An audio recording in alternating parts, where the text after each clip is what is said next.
Hello મિત્રો, good morning, જય શ્રી કૃષ્ણ, જય ગાત્રામાં. મારા વિડીયોમાં તમારું સ્વાગત છે. જો હું આવી ગયો છું વૈદમાં ડુંગરે. આજે છે રવિવાર, એટલે બપોર સુધી અહીં સપ્તાહ ભરવાની છે. અહીં વાગે છે જોઈ ગયો 10 લાખ કાર્યક્રમ બહુ મોટે પાયે છે. આયોજન સારું આયોજન છે.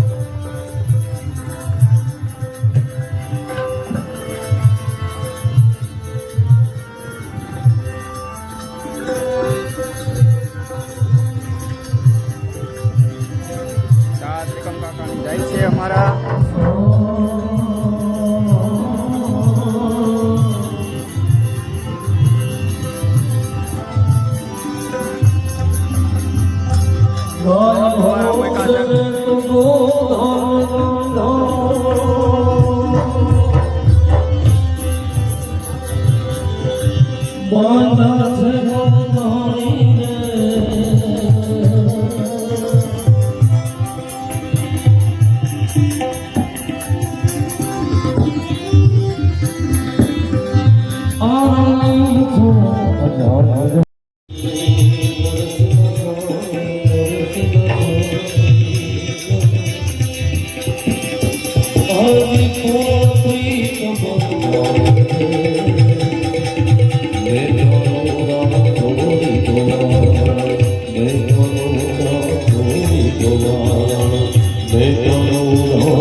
या देवी सर्वभूतेषु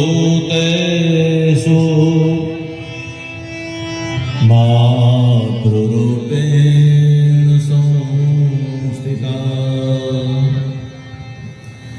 नमस्तस्यै नमस्तस्यै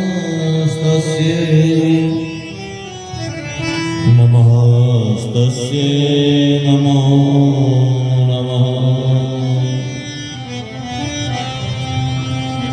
सृष्टो या सर्गरूपा जगदवनविधो पालिनी यातरोद्री संहारे चापि यस्यां जगदिदमखिलं क्रीडनं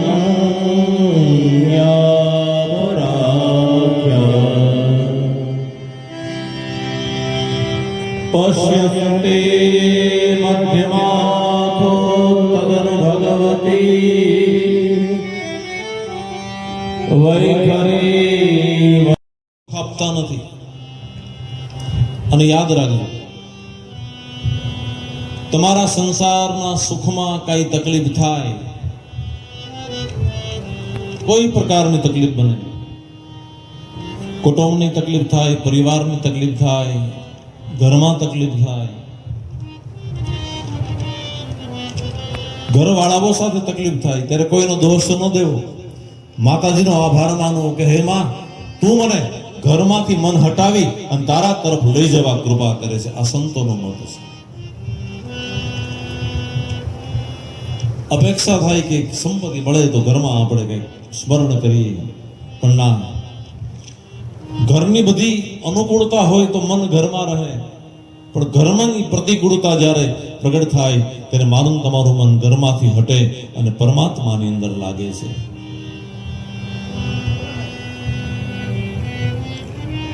આમાં બે વસ્તુ છે. પુણ્યનું ફળ છે એ સુખ છે, અને પાપનું ફળ એ દુઃખ છે. પુણ્યનું સુખ એ અનુકૂળતા છે, અને પાપનું ફળ એ પ્રતિકૂળતા છે, ગમતું નથી, ભોગવવું પડે. એમ કહે છે કે તમારે ભગવત માર્ગમાં આગળ ચાલવું હોય તો પેલો નિયમ કોઈ પણ ધારણ કરો, અને એવો નિયમ લેવો કે જે નિયમ લેવાથી મારું તમારું કર્તવ્ય સદાને માટે સાનુકૂળ રહે. અને એ નિયમ પાછો લગે નહીં, આપણા નિયમનું નક્કી નહીં થાય. આ જ નિયમ લઈને વળી થોડાક થાય તો એ મૂકી દે. બોલો અંબે માત કી. એક જણાએ ઘઉંની બાધા લીધી કે ઘઉં નહીં ખાવા. જમવા બેઠો ને લાડુ આવ્યા. હવે શું કરવું? હવે કેમ આવે? લાડુ ખાધા વગર આવવાની બાધા છે. એટલે ન્યાય પ્રાર્થના કરી કે બાધા રે બાધા તું મારી માં, ઘઉંમાંથી નીકળીને ચોખામાં જા. લાપડું કઈ ગમે ત્યારે નિયમ તૂટે છે, પણ એક નિયમ એવો હોય કે જે નિયમ અને જે નિયમ લેવાથી મારું તમારું મન સ્થિર કરી દે, આવા નિયમ. અને એ આવા નિયમ જેના જીવનમાં છે એ વ્યક્તિને જ સાચી શાંતિ મળે છે. તો એ શાંતિ પરમાત્માનું નામ આપે, માં ભગવતીનું નામ આપે, જગદંબાનું નામ આપે છે. તો એવી આ દેવી ભાગવતની દિવ્ય કથા. ગઈકાલે કથાનો પ્રારંભ થયો. આ કથા એ આપણે હસ્તિનાપુરમાં જન્મેજય રાજા એને યજમાન બન્યા છે અને આખું નગર કથા સાંભળવા માટે એવું વેદ વ્યાસ મહારાજ પોતે આ કથાના વક્તા બન્યા છે. વ્યાસ પોતે વ્યાસપીઠ પર બેસી અને કથાની શરૂઆત કરી. આનું નામ આ દેવી ભાગવત છે. અને જન્મજી રાજાએ પહેલો પ્રશ્ન પૂછ્યો કે મહારાજ અંબા કોણ છે એની ઓળખાણ આપો. અને પેલા દર્શન કોણે કર્યા? ત્યારે અંબાના નામની ઓળખાણ આપી. અને પેલા દર્શન ત્રણેય દેવતાઓને થયા અને ત્રણેય દેવતાઓએ માં ભગવતી ભુવનેશ્વરીના દર્શન કર્યા. ગઈકાલે આપણે સુંદર મજાના એ ભગવાન માં ભુવનેશ્વરીના દર્શન કર્યા આપણે. અને એ જગદંબાના દર્શન કેવા હતા? લાલ વસ્ત્ર ધારણ કર્યા હતા, રક્તાંગી હતી, હોઠ લાલ હતા, હાથ પગના તળિયા લાલ હતા, લાલ પુષ્પની માળા પહેરી હતી. આવી એમાં ભગવતી જગદંબા એના દર્શન કરીને ત્રણેય દેવતાઓ રાજી થયા અને આગળ ઉભા રહ્યા. અને વિષ્ણુ ભગવાને આમ નિરખીને દર્શન કર્યા. આ નિયમ એવો છે કે આપણે જે દર્શન કરવા જઈએ ને મંદિરમાં, તો મંદિરમાં ભગવાનના દર્શન નિરખીને કરવા જોઈએ કે સામાં કોણ ભગવાન છે. ઘણા તો મંદિરે જઈને આવે પછી આપણે કે મંદિરે ગયા હતા કે મંદિરમાં કોણ હતું કે એ ખબર નથી. બોલો કૃષ્ણ કનૈયા. મંદિરે ગયા હતા. ભગવાને કેવા વસ્ત્રો ધારણ કર્યા હતા, કેવા અલંકાર ધારણ કર્યા હતા, કયું સ્વરૂપ હતું. આ રીતે થાય તો દર્શન થયા ઘણા.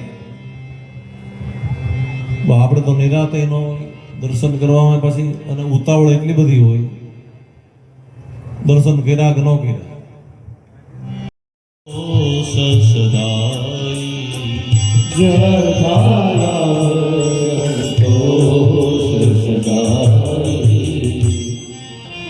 સ્વભાવ સરળ બની જાય, મનમાંથી કુટિલતા નીકળી જાય અને મળે એમાં સંતોષ જ્યારે પ્રાપ્ત થાય ત્યારે સહજતા મળે ત્યારે